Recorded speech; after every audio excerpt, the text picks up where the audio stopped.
it like to realize your dream and be in the league now? It's amazing to walk my dream. I'm just super happy to be in this moment and to finally officially become a pro. The physicality, you saw a lot of it at school. Just Yeah. talk about the difference in the pro game and from college. Big difference, playing against a grown woman. So there's that, taller, stronger, faster. So just trying to hold my own. But yeah, it's very different than college. Have you leaned on anybody yet as far as advice and wisdom and kind of holding your hand through the first few months or so? Oh, absolutely. All my vets have been super helpful for me, especially during training camp. This is kind of when we were trying to just retain all this information and just try to get a glimpse of what the season's going to look like. But they just all told me just to stay present, stay in the moment, and let the game come to me. Is it weird feeling calling yourself a rookie? I thought about this. Yeah, I know. You're saying vets, where we just came off talking to you a couple months ago where Right. you were the vet. Yeah, it does feel weird, but I know stepping into this career that I knew I'm going to have to kind of go back into the first of everything, and just being able to be adjustable and confident in whatever I do. So, but yeah, it is kind of weird calling myself a rookie. I'm like old, but not too old, still young at heart. Feel like home court out there? A little bit, yeah. I was shooting, got my warm-up in, and I was like, okay, I got my touch. The arena's really helped me with this one. What are your expectations for yourself? Obviously, at every level you got to make adjustments, but what would be an ideal rookie season for you? It's hard to judge because, I never really know what's going to happen. I think ideally a rookie season for me, I'll be satisfied with is just how competitive I am each and every game. Just trying to improve myself 1% better than when I started out my season. So I think that's what I'm really just going to try to focus on. Obviously, we have goals as a team or stuff we want to do as an organization, but I'm just here just to bring the energy and stay competitive. Thanks, Leah. Nice to see you. Thank you. Nice to see you too.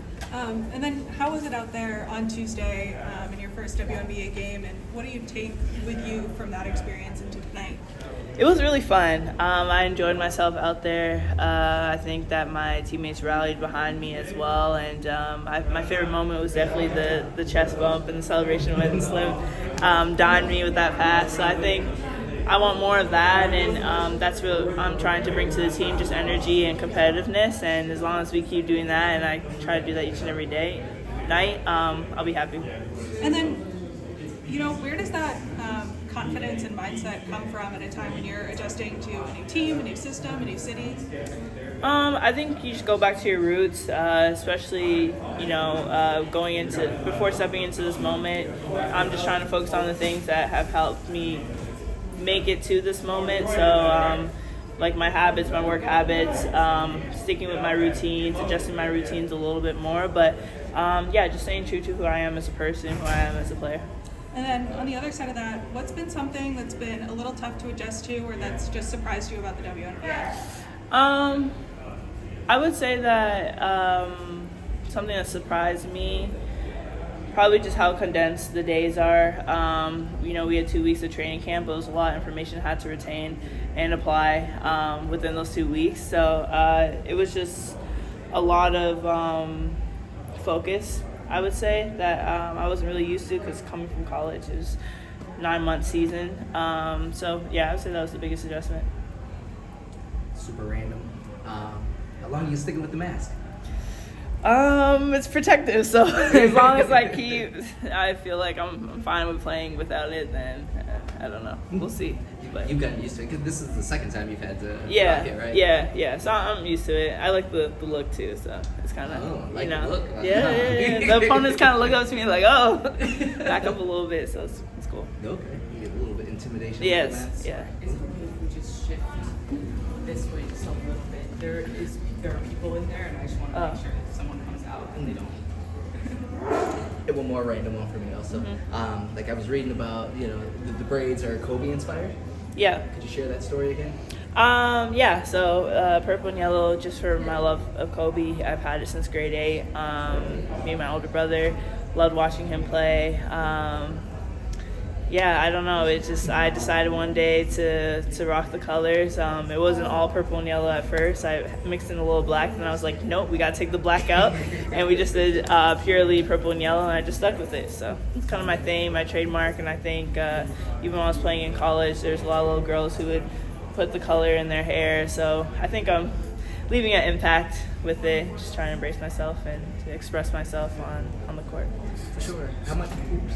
Last one, I promise. Just that motivation you were referencing earlier. We were kind of talking about your work ethic and things like that. And you referenced Kobe again. You know, how did he become an inspiration for you? I mean, a lot of people. For you personally. Yeah. I think just watching him a lot. My brother, as I said, my oldest brother, watched him a lot. Just watched his game.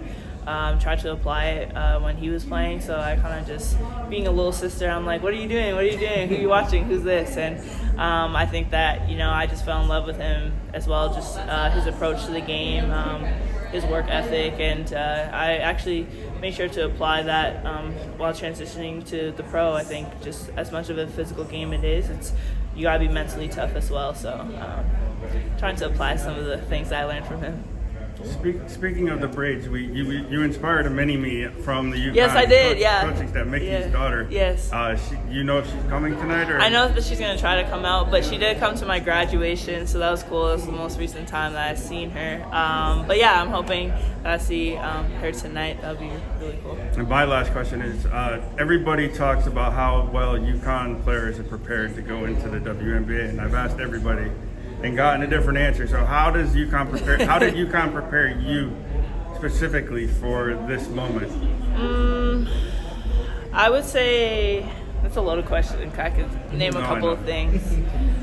One particular thing. I would say that UConn just prepared me for the big moments and just being prepared for them. That might be a cop-out answer. But I feel like our approach to practice and our approach to how we train really applies into the professional level because nothing's guaranteed. So you always want to give 110% in anything that you do, whether it's drill, practice, game. You always just want to be ready for the moment. So. Studying, trying to retain as much as you can or on the court. What have you done to either center yourself or just have fun when you're off the court? I've been connecting with my teammates. I think that's the biggest thing. Trying to build that rapport with them. They've taken me out to a couple spots in DC. We just hung out, so that was pretty cool. And then, have you heard from anyone from your coaching staff, Gino, CD, anyone else during camp or after Tuesday's game with any feedback? Yeah, not too much feedback, but just more encouragement. Coach texted me and just said that he's proud of me, especially when I made the official roster. So it's always good to have him still in my corner and, someone I can always just rely on whenever I need. And what does that mean to you to not just have those 4 years at UConn, but to have that lasting relationship? It's something that we've heard of from a lot of alums that have come out of UConn. It's really great to have that type of support because it just speaks to how much of a family we are. We were about the wins and losses, but it was more beyond the lines of the court. It was more about the relationship. So all my teammates were still pretty close, and my relationships with Coach CD and the rest of the coaching staff, it's still there, and the love's still there. So I do appreciate that.